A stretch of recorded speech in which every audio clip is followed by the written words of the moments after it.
1948 Harley Davidson EL, cold start. Here we go.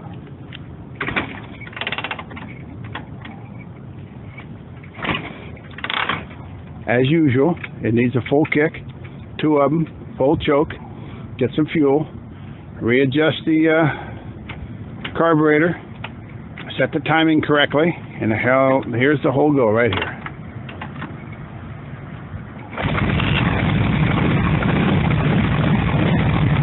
Nice and easy. Sounds good.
Tail lights working, brake lights working.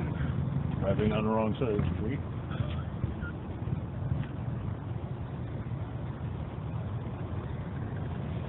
He's from Italy. You have to excuse him. He drives on the wrong side of the street. Well, at least he's consistent. He's doing it the same way coming back.